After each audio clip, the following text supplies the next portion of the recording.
14 August 2005 ಈಲಿಯೋ flight 522 crash ಆದ ಕಾರಣದಿಂದ ಒಟ್ಟಾಗಿ 121 ಮಂದಿ ಸತ್ತು ಹೋಗಿದ್ದರು. ಈ ಫ್ಲೈಟನ್ನು ಗೋಯೆಸ್ಟ್ ಫ್ಲೈಟ್ ಎಂದು ಸಹ ಕರೆಯುತ್ತಾರೆ. ನಿಜವಾಗ್ಲೂ ಒಂದು ಆತ್ಮ ಈ ಇನ್ಸಿಡೆಂಟ್ಗೆ ಕಾರಣವಾ ಅಥವಾ ಅಸಲು ಕಾರಣ ಬೇರೆ ಏನಾದರೂ ಇದೆಯಾ? ಅಸಲು ಆ ದಿನ ಬೆಳಗ್ಗೆ ಫ್ಲೈಟ್ನಲ್ಲಿ ನಡೆದ ಘಟನೆಯಾದರೂ ಏನು ಅಂತ ತಿಳಿದುಕೊಳ್ಳೋಣ ಬನ್ನಿ. ಈಲಿಯೋ ಫ್ಲೈಟ್ 522 ಟೇಕಪ್ ಆಗುವುದಕ್ಕಿಂತ ಮುಂಚೆ ಫ್ಲೈಟ್ ಎಲ್ಲ ಸರಿಯಾಗಿ ಇದೆಯೋ ಇಲ್ಲವೋ ಎಂದು ಚೆಕ್ ಮಾಡಿದರು. ಎಲ್ಲ ಸರಿಯಾಗಿ ಇದೆ ಎಂದು ತಿಳಿದ ಮೇಲೆ ಫ್ಲೈಟ್ಗೆ ಪರ್ಮಿಷನ್ ಕೊಟ್ಟಿದ್ದರು. ಪ್ರಯಾಣಿಕರು ಸಹ ಸಿದ್ಧವಾಗಿ ಫ್ಲೈಟ್ಗೆ ಹತ್ತಿದ್ದರು. 14 ಆಗಸ್ಟ್ 2005 ಬೆಳಗ್ಗೆ ಸಮಯದಲ್ಲಿ Helios flight 522 Cyprus international airport ಲಾರ್ನಾಕನಿಂದ ಗ್ರೀಸ್ ಏಥೆನ್ಸ್ ಇಂಟರ್ನ್ಯಾಷನಲ್ ಏರ್ಪೋರ್ಟ್ಗೆ ಹೊರಡಲು ಸಿದ್ಧವಾಗಿತ್ತು. ಎಕ್ಸಾಕ್ಟಾಗಿ ಬೆಳಗ್ಗೆ 9:07 ಫ್ಲೈಟ್ ಟೇಕಪ್ ಆಗಿತ್ತು. ಆ ದಿನ ಫ್ಲೈಟ್ನಲ್ಲಿ 115 ಮಂದಿ ಪ್ರಯಾಣಿಕರು ಮತ್ತು 6 ಜನ ಕ್ರ್ಯೂ ಮೆಂಬರ್ಸನ್ನು ಸೇರಿಸಿ ಒಟ್ಟು 121 ಮಂದಿ ಇದ್ದರು. ಫ್ಲೈಟ್ ಕ್ಯಾಪ್ಟನ್ ಯಾನ್ಸ್ ಜೊಗನ್ ಜೊತೆಗೆ ತನ್ನ ಕೋ ಪೈಲಟ್ ಪಂಪಸ್ ಚಾರಲಂಬ ಸಹ ಇದ್ದರು. ಫ್ಲೈಟ್ ಕ್ಯಾಪ್ಟನ್ ಯಾನ್ಸ್ ಜೊಗನ್ ರವರಿಗೆ 16,900 ಗಂಟೆಗಳಷ್ಟು ಸಮಯ ಫ್ಲೈಟ್ ನಡೆಸಿದ ಅನುಭವ ಇತ್ತು. ಈ ಕ್ಯಾಪ್ಟನ್ಗೆ ಒಟ್ಟಾಗಿ 35 ವರ್ಷಗಳು ಫ್ಲೈಟ್ ನಡೆಸಿದ ಅನುಭವ ಇದೆ. ಫ್ಲೈಟ್ನ ಕೋ ಪೈಲಟ್ ಪಂಪಸ್ ಚಾರಲಂಬಸ್ಗೆ ಒಟ್ಟಾಗಿ 7,549 ಗಂಟೆಗಳಷ್ಟು ಕಾಲ ಫ್ಲೈಟ್ ನಡೆಸಿದ ಅನುಭವ ಇತ್ತು. ಅಷ್ಟೇ ಅಲ್ಲದೆ ಈತನು ಕಳೆದ 5 ವರ್ಷಗಳಿಂದ ಈ ಈಲಿಯಸ್ ಫ್ಲೈಟನ್ನು ನಡೆಸುತ್ತಿದ್ದ. ಇವರ ಜೊತೆಗೆ 6 ಮಂದಿ ಕ್ರ್ಯೂ ಮೆಂಬರ್ಸ್ನಲ್ಲಿ ಒಬ್ಬರಾದ ಫ್ಲೈಟ್ ಅಟೆಂಡೆಂಟ್ ಆಂಡ್ರಿಯಸ್ ಪ್ರೋಡಮ್ ಸಹ ಇದ್ದನು. ಫ್ಲೈಟ್ ಸ್ಟಾರ್ಟ್ ಆದ 5 ನಿಮಿಷಗಳ ನಂತರ ಅಂದರೆ ಸರಿಯಾಗಿ 9 ಗಂಟೆಯ 12 ನಿಮಿಷಗಳಿಗೆ ಈ ಫ್ಲೈಟ್ 12,040 ಅಡಿಗಳ ಎತ್ತರದಲ್ಲಿ ಇತ್ತು. ಇಷ್ಟು ಎತ್ತರದಲ್ಲಿದ್ದಾಗ ಇದ್ದಕ್ಕಿದ್ದಂತೆ ಅವರಿಗೆ ಒಂದು ಅಲಾರಾಮ್ ಸೌಂಡು ಕೇಳಿಸಿತು. ಈ ಅಲಾರಾಮ್ ಸೌಂಡ್ ಏನು ಎಂದು ಸರಿಯಾಗಿ ನೋಡಿದಾಗ ಇವರಿಗೆ ತಿಳಿದದ್ದು ಏನೆಂದರೆ ಇದು flight take off configuration warning alarm ಎಂದು. ಈ ವಿಷಯ ತಿಳಿದ ನಂತರ ಇಬ್ಬರು ಪೈಲಟ್ಸ್ಗೆ ಏನು ಮಾಡುವುದೆಂದು ಅರ್ಥವಾಗಲಿಲ್ಲ. ಯಾಕೆಂದರೆ ಟೇಕ್ ಆಫ್ ಕಾನ್ಫಿಗರೇಷನ್ ಅಲಾರಾಮ್ ಯಾವಾಗ ಒಡೆದುಕೊಳ್ಳುತ್ತೆ ಅಂದರೆ ಫ್ಲೈಟ್ ನೆಲದ ಮೇಲೆ ಇದ್ದಾಗ ಅಲಾರಾಮ್ ಒಡೆದುಕೊಳ್ಳುತ್ತೆ. ಅದು ಸಹ ಫ್ಲೈಟ್ ಟೇಕ್ ಆಫ್ ಆಗಲು ಸಿದ್ಧವಾಗಿಲ್ಲ ಎಂದು ತಿಳಿಸಲು. ಆದರೆ ಈ ಫ್ಲೈಟ್ 12,040 ಅಡಿಗಳ ಎತ್ತರದಲ್ಲಿ ಹಾರುತ್ತಿರುವಾಗ ಈ ಅಲಾರಾಮ್ ಒಡೆದುಕೊಳ್ತಿತ್ತು. ಸೊ ಇಬ್ಬರು ಪೈಲಟ್ಸ್ಗೆ ಏನು ಮಾಡಬೇಕು ಎಂದು ಅರ್ಥವಾಗಲಿಲ್ಲ. ಇನ್ನು ತಕ್ಷಣವೇ ಇಬ್ಬರು ಪೈಲಟ್ಸ್ ATC ಅಂದರೆ ಏರ್ ಟ್ರಾಫಿಕ್ ಕಂಟ್ರೋಲ್ ಸರ್ವಿಸ್ಗೆ ಕನೆಕ್ಟ್ ಆದರು. ಏರ್ ಟ್ರಾಫಿಕ್ ಕಂಟ್ರೋಲ್ ಅವರು ಫ್ಲೈಟ್ ಎಲ್ಲಿ ಹೋಗಬೇಕು, ಹೇಗೆ ಹೋಗಬೇಕು ಎಂದು ಫ್ಲೈಟನ್ನು ಕಂಟ್ರೋಲ್ ಮಾಡ್ತಾ ಇರ್ತಾರೆ. ಪೈಲಟ್ಸ್ ATC ಅವರೊಂದಿಗೆ ಫ್ಲೈಟ್ ಅಲಾರಾಮ್ ಒಡೆದುಕೊಳ್ಳುತ್ತಿದೆ ಎಂದು ಹೇಳುತ್ತಿರಬೇಕಾದರೆ ಫ್ಲೈಟ್ನ ಕಾಕ್ಪಿಟ್ನಲ್ಲಿ ಕಂಟ್ರೋಲ್ ಪ್ಯಾನೆಲ್ನಲ್ಲಿದ್ದ ಅಲಾರಾಮ್ಸ್ ಒಡೆದುಕೊಳ್ಳಲು ಶುರು ಮಾಡಿದ್ದವು. ಕಾಕ್ಪಿಟ್ ಎಂಬುದು ಫ್ಲೈಟ್ನ ಮುಂಭಾಗ ಅಂದರೆ ಪೈಲಟ್ ಕುಳಿತುಕೊಂಡು ಫ್ಲೈಟನ್ನು ಕಂಟ್ರೋಲ್ ಮಾಡುವ ಕ್ಯಾಬಿನನ್ನೇ ಕಾಕ್ಪಿಟ್ ಎನ್ನುತ್ತಾರೆ. ಕಂಟ್ರೋಲ್ ಪ್ಯಾನೆಲ್ನಲ್ಲಿದ್ದ ಅಲಾರಾಮ್ಸ್ ಎಲ್ಲವೂ ಒಂದೇ ಬಾರಿ ಒಡೆದುಕೊಳ್ಳುತ್ತಿರುವ ಕಾರಣದಿಂದ ಪೈಲಟ್ಸ್ ಹೇಳುವ ಮಾತುಗಳು ATC ಅವರಿಗೆ ಅರ್ಥವಾಗಲಿಲ್ಲ. ಸೇಮ್ ಅದೇ ಸಮಯದಲ್ಲಿ ಫ್ಲೈಟ್ನಲ್ಲಿ ಇವುಗಳ ಜೊತೆಗೆ ಮಾಸ್ಟರ್ ಕರ್ಷನ್ ಅಲಾರಾಮ್ ಒಡೆದುಕೊಳ್ಳಲು ಶುರು ಮಾಡುತ್ತೆ. ಇದರ ಅರ್ಥ ಫ್ಲೈಟ್ನಲ್ಲಿರುವ ಕೆಲವು ಸಿಸ್ಟಮ್ಸ್ ಒಂದೇ ಸಮನೆ ಓವರ್ ಹೀಟ್ ಆಗ್ತಾ ಇರ್ತವೆ. ಈಗ ಇಬ್ಬರು ಪೈಲಟ್ಸ್ಗೆ ಇನ್ನೂ ಟೆನ್ಷನ್ ಜಾಸ್ತಿ ಆಗ್ತಾ ಹೋಯಿತು. ಅಸಲು ಇವೆಲ್ಲ ಒಂದೇ ಬಾರಿಗೆ ಯಾಕೆ ಒಡೆದುಕೊಳ್ತಿವೆ ಎಂದು, ಅಸಲು ಏನು ನಡೆಯುತ್ತಿದೆ ಎಂಬ ಚಿಂತೆಯಲ್ಲಿ ಜಾರಿದ್ರು. ಫ್ಲೈಟ್ನಲ್ಲಿರುವ ಉಳಿದ ಕ್ರ್ಯೂ ಮೆಂಬರ್ಸ್ ಪ್ರಯಾಣಿಕರನ್ನು ಸಮಾಧಾನ ಪಡಿಸುವಲ್ಲಿ ನಿರತರಾಗಿದ್ದರು. ತುಂಬ ಪ್ರಯಾಣಿಕರು ಉಸಿರಾಡುವುದಕ್ಕೆ ತೊಂದರೆ ಪಡ್ತಾ ಇದ್ದರು. ಆ ಸಮಯದಲ್ಲಿ ಆಕ್ಸಿಜನ್ ಮಾಸ್ಕ್ ಅವಷ್ಟಕ್ಕೆ ಅವೇ ಕೆಳಕ್ಕೆ ಬರ್ತವೆ. ಯಾವಾಗ ಫ್ಲೈಟ್ನಲ್ಲಿ ಆಕ್ಸಿಜನ್ ಕಡಿಮೆಯಾಗ್ತದೋ ಆಗ ಆಕ್ಸಿಜನ್ ಮಾಸ್ಕ್ ಅವಷ್ಟಕ್ಕೆ ಅವೇ ಪ್ಯಾಸೆಂಜರ್ಸ್ ಬಳಿ ಬರುವ ವಿಧದಲ್ಲಿ ಫ್ಲೈಟ್ನಲ್ಲಿ ಅಳವಡಿಸಿರುತ್ತಾರೆ. ಈಗ ಫ್ಲೈಟ್ ಸರಿಯಾಗಿ 18,000 ಅಡಿಗಳ ಎತ್ತರದಲ್ಲಿ ಇದೆ. ಪೈಲಟ್ಸ್ ಫ್ಲೈಟ್ನಲ್ಲಿ ಇದ್ದ ಪ್ರಾಬ್ಲಮ್ಮನ್ನು ATC ಅವರ ಜೊತೆಗೆ ಹೇಳಲು ಎಷ್ಟೋ ಪ್ರಯತ್ನ ಮಾಡ್ತಿದ್ದಾರೆ. ಆದರೆ ATC ಅವರಿಗೆ ಆ ಪೈಲಟ್ಸ್ ಹೇಳುವ ಮಾತುಗಳು ಕೇಳಿಸುತ್ತಿಲ್ಲ. ಕೆಲವು ಹೊತ್ತಿನ ಮೇಲೆ ATC ಕನೆಕ್ಷನ್ ಪೂರ್ತಿಯಾಗಿ ಇಲ್ಲದೆ ಹೋಯಿತು. ಇದರ ನಂತರ ATC ಅವರು ಸಹ ತುಂಬ ಸಾರಿ ಪೈಲಟ್ಸ್ ಜೊತೆ ಕನೆಕ್ಟ್ ಆಗಲು ಪ್ರಯತ್ನಿಸಿದರು. ಆದರೆ ಅದು ಸಾಧ್ಯವಾಗಲಿಲ್ಲ. ಫ್ಲೈಟ್ ಇದ್ದ ಸ್ಥಳದಿಂದ ಇನ್ನೂ ಎತ್ತರಕ್ಕೆ ಹೋಗ್ತಾ ಇದೆ. ಈ ಈಲಿಯೋ 522 ಫ್ಲೈಟ್ ಸಿಪ್ರೊನ್ ಏರ್ಪೋರ್ಟ್ ಲರ್ನಾಕ್ನಿಂದ ಗ್ರೇಸ್ ಅಥೆನ್ ಇಂಟರ್ನ್ಯಾಷನಲ್ ಏರ್ಪೋರ್ಟ್ಗೆ ಹೊರಡಲು ಸರಿಯಾಗಿ 1 ಗಂಟೆ 45 ನಿಮಿಷಗಳು ಸಮಯ ಹಿಡಿಸುತ್ತದೆ. ಟೈಮ್ ಪ್ರಕಾರ 10:45 ನಿಮಿಷಗಳಿಗೆ ಈ ಫ್ಲೈಟ್ ಅಥೆನ್ಸ್ ಏರ್ಪೋರ್ಟ್ಗೆ ಹೋಗಬೇಕು. 9:23 ನಿಮಿಷಗಳಿಗೆ ಫ್ಲೈಟ್ 34,000 ಅಡಿಗಳ ಎತ್ತರಕ್ಕೆ ಹೊರಡಿತ್ತು. ಈ ಫ್ಲೈಟ್ ಈಗ 9:37 ನಿಮಿಷಗಳಿಗೆ ಏಥೆನ್ಸ್ ಫ್ಲೈಟ್ ಇನ್ಫಾರ್ಮೇಷನ್ ರೀಜನ್ಗೆ ಬರುತ್ತೆ.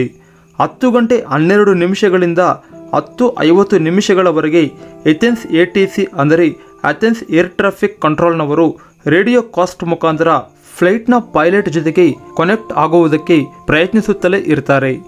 ಆದರೆ ಅವರಿಗೆ ಯಾವ ರೀತಿಯ ರೆಸ್ಪಾನ್ಸ್ ಸಿಗಲಿಲ್ಲ. ಈಗ 10 ಗಂಟೆ 45 ನಿಮಿಷಗಳು ಆಗಿದೆ.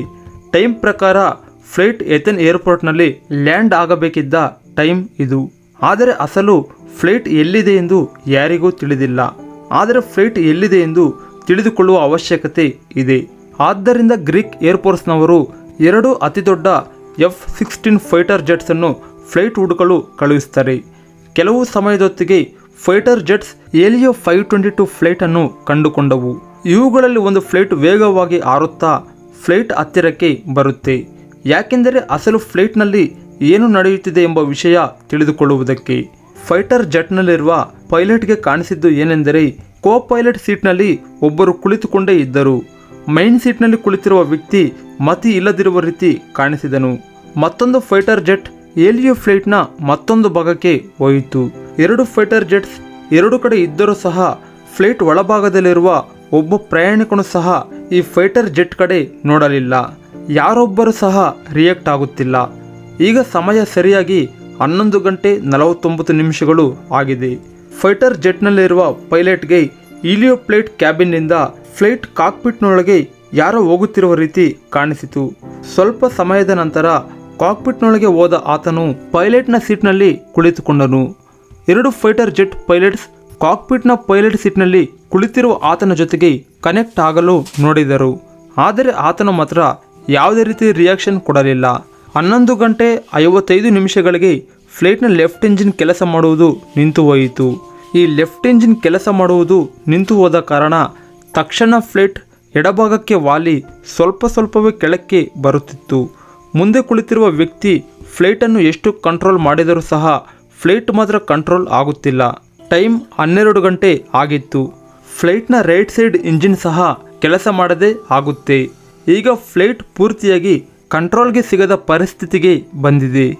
12 ಗಂಟೆಯ 4 ನಿಮಿಷಗಳಿಗೆ ಏಥೆನ್ಸ್ನಿಂದ 40 ಕಿಲೋಮೀಟರ್ಗಳ ದೂರದಲ್ಲಿದ್ದ ಕೆಲವು ಬೆಟ್ಟಗಳಿಗೆ ಫ್ಲೈಟ್ ಡಿಕ್ಕಿ ಹೊಡೆದಿತ್ತು. ಫ್ಲೈಟ್ ಕ್ರ್ಯಾಶ್ ಆದ ಕಾರಣ 6 ಕ್ರೂ ಮೆಂಬರ್ಸನ್ನು ಸೇರಿಸಿ ಒಟ್ಟಾಗಿ 121 ಮಂದಿ ಸತ್ತು ಹೋದರು. ಫೈಟರ್ ಜೆಟ್ ಪೈಲಟ್ ಪ್ಲೇಸ್ನಲ್ಲಿದ್ದವರ ಕಣ್ಣೆದುರಿಗೆ ಈ ಘಟನೆ ನಡೆಯಿತು. 121 ಮಂದಿ ಇದ್ದ ಫ್ಲೈಟ್ ಫೈಟರ್ ಜೆಟ್ ಪೈಲಟ್ಸ್ ನೋಡುತ್ತಿದ್ದಾಗಲೇ ಬೆಟ್ಟಗಳನ್ನು ಡಿಕ್ಕಿ ಹೊಡೆದಿತ್ತು. ಆ ಜೆಟ್ ಪೈಲಟ್ಸ್ ನೋಡುವುದು ಮಾತ್ರ ಹೊರತು ಏನು ಮಾಡದೇ ಇರುವಂಥ ಪರಿಸ್ಥಿತಿ. ಇದರ ನಂತರ ಈಲಿಯೋ ಫ್ಲೈಟ್ 522 ಕ್ರ್ಯಾಶ್ ಆದ ವಿಷಯ ಪ್ರತಿ ಸ್ಥಳಗಳಲ್ಲಿ ಕೆಂಡಗಳಂತೆ ಹರಡಿತ್ತು. ನಂತರ ರೆಸ್ಕ್ಯೂ ಆಪರೇಷನ್ ಮೊದಲಾಯಿತು. 121 ಡೆಡ್ ಬಾಡಿಗಳನ್ನು ಒಂದೊಂದಾಗಿ ಹುಡುಕಲು ಮೊದಲು ಮಾಡಿದರು. ನಂತರ ಕೆಲವು ಡೆಡ್ ಬಾಡೀಸನ್ನು ಟೆಸ್ಟ್ ಮಾಡಿದಾಗ ಕೆಲವು ಆಶ್ಚರ್ಯ ಹುಟ್ಟಿಸುವಂಥ ವಿಷಯ ತಿಳಿಯಿತು. ಫ್ಲೈಟ್ನಲ್ಲಿನ ಪೈಲಟ್ಸ್ ಫ್ಲೈಟ್ ಕ್ರ್ಯಾಶ್ ಆಗದಿರುವ ಮುಂಚೆನೇ ಸತ್ತು ಹೋಗಿದ್ದರು. ಮತ್ತು ಫ್ಲೈಟನ್ನು 2 ಗಂಟೆಗಳ ಸಮಯ ಯಾರು ಕಂಟ್ರೋಲ್ ಮಾಡಿದರು. ಹೀಗೆ ಫ್ಲೈಟ್ ಕ್ರ್ಯಾಶ್ ಆದಂತಹ ಎಲ್ಲ ವಿಷಯಗಳನ್ನು ತಿಳಿದುಕೊಳ್ಳಲು ಕೆಲವು ಮಂದಿ ಆಫೀಸರ್ಸನ್ನು ಇನ್ವೆಸ್ಟಿಗೇಷನ್ ಮಾಡಲು ಹೇಳ್ತಾರೆ. ವಿಡಿಯೋ ಆರಂಭದಲ್ಲಿ ಫ್ಲೈಟ್ ಅಟೆಂಡರ್ ಆಂಡ್ರಿಯಾಸ್ ಪ್ರೋಡೋಮೋ ಸಹ ಇದ್ದನು ಎಂದು ತಿಳಿದುಕೊಂಡಿದ್ದೆವು. ಹೌದು, ಫ್ಲೈಟ್ ಅಟೆಂಡೆಂಟ್ ಆಂಡ್ರಿಯಾಸ್ ಪ್ರೋಡೋಮೋನೇ ಫ್ಲೈಟನ್ನು 2 ಗಂಟೆಗಳ ಕಾಲ ಕಂಟ್ರೋಲ್ ಮಾಡ್ತಾ ಬಂದಿದ್ದ. ಈತನ ವಾಯ್ಸ್ ATC ಅವರಿಗೆ ಲ್ಯಾಶ್ನಲ್ಲಿ ಕೇಳಿಸಿತು. ಆಂಡ್ರಿಯಾಸ್ 5 ಬಾರಿ ಮೇಡೆ ಮೇಡೆ ಅಂತ ಸಹಾಯಕ್ಕಾಗಿ ಪ್ರಯತ್ನಿಸಿದನು. ಆಂಡ್ರಿಯಾಸ್ ಹತ್ತಿರ UK ಕಮರ್ಷಿಯಲ್ ಪೈಲಟ್ ಲೈಸೆನ್ಸ್ ಸಹ ಇತ್ತು. ಆದರೆ ಈತನಿಗೆ ಬೋಯಿಂಗ್ 737 ನಂತಹ ಫ್ಲೈಟ್ಗಳನ್ನು ಕಂಟ್ರೋಲ್ ಮಾಡುವಂಥ ಅನುಭವ ಇಲ್ಲ. ಆದರೂ ಸಹ ಆಂಡ್ರಿ ಜನರಿರುವ ಪ್ರದೇಶದಲ್ಲಿ ಫ್ಲೈಟ್ ಕ್ರ್ಯಾಶ್ ಆಗದಿರುವ ಹಾಗೆ ಎಷ್ಟೋ ಕಷ್ಟಪಟ್ಟು ಏಥೆನ್ಸ್ನಲ್ಲಿರುವ ಜನರನ್ನು ಕಾಪಾಡಿದನು. ಏಥೆನ್ಸ್ನಲ್ಲಿ ಲಕ್ಷಾಂತರ ಜನರು ಇರ್ತಾರೆ. ಈತನು ಫ್ಲೈಟನ್ನು ಕಂಟ್ರೋಲ್ ಮಾಡದೇ ಇದ್ದಿದ್ದರೆ ಇನ್ನೂ ದೊಡ್ಡ ದುರಂತವೇ ನಡೆಯುತ್ತಿತ್ತು. ಆಫೀಸರ್ಸ್ ಈ ಫ್ಲೈಟ್ ಕ್ರ್ಯಾಶ್ ಹಿಂದೆ ಇರುವ ಕಾರಣಗಳನ್ನು ತಿಳಿದುಕೊಳ್ಳಲು ಇನ್ವೆಸ್ಟಿಗೇಷನ್ ಸ್ಟಾರ್ಟ್ ಮಾಡಿದಾಗ ತಿಳಿದದ್ದು ಏನೆಂದರೆ ಈ ಫ್ಲೈಟ್ ಎಡಭಾಗಕ್ಕೆ ವಾಲುವುದಕ್ಕೆ ಕಾರಣ ಫ್ಲೈಟ್ ಲೆಫ್ಟ್ ಇಂಜಿನ್ನಲ್ಲಿ ಫ್ಯೂಲ್ ಮುಗಿದು ಹೋಗಿತ್ತು. ಈ ಕ್ರಾಶ್ಗೆ ಅತಿ ಮುಖ್ಯ ಕಾರಣ ಮತ್ತೊಂದು ಇದೆ. ಆ ಸಮಯದಲ್ಲಿ ಇನ್ವೆಸ್ಟಿಗೇಷನ್ ಆಫೀಸರ್ಸ್ ಕಣ್ಣು ಕಂಟ್ರೋಲ್ ಪ್ಯಾನೆಲ್ನಲ್ಲಿದ್ದ ಒಂದು ಚಿಕ್ಕ ಬಟನ್ ಮೇಲೆ ಬಿತ್ತು. ಈ ಬಟನ್ ಫ್ಲೈಟನ್ನು ಕಂಟ್ರೋಲ್ ಮಾಡುವುದಕ್ಕೆ ಉಪಯೋಗಿಸ್ತಾರೆ. ಈ ಬಟನ್ ನೋಡಿದಾಗ ಆಫೀಸರ್ಸ್ಗೆ ಏನು ನಡೆಯಿತು ಎಂಬ ವಿಷಯ ತುಂಬ ಸ್ಪಷ್ಟವಾಗಿ ಅರ್ಥವಾಯಿತು. ಈ ಪ್ರೆಸರೆಸ್ ಬಟನ್ ಫ್ಲೈಟ್ ಎಲ್ಲ ಏರ್ ಪ್ರೆಸರನ್ನು ಕಂಟ್ರೋಲ್ ಮಾಡುತ್ತೆ. ಇಂಜಿನ್ ಹೊರಗಡೆ ಫಿಕ್ಸ್ ಮಾಡಿದಂಥ ಫ್ಯಾನ್ಗಳಿಗೆ ಸ್ವಲ್ಪ ಏರನ್ನು ಫ್ಲೈಟ್ ಒಳಗಡೆ ಸಹ ಕಳುಹಿಸುತ್ತದೆ.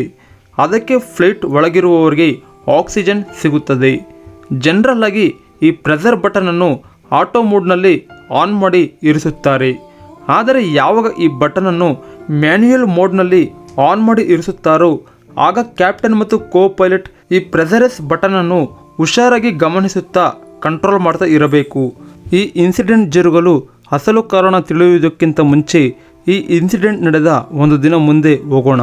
ಅಂದರೆ ಫ್ಲೈಟ್ ಟೇಕ್ ಆಫ್ ಆದ ಒಂದು ದಿನ ಮುಂಚೆ ದಿನ ಫ್ಲೈಟನ್ನು ರೂಟಿಂಗ್ ಸರ್ವಿಸ್ಗೆ ಕಳುಹಿಸಿದ್ದರು.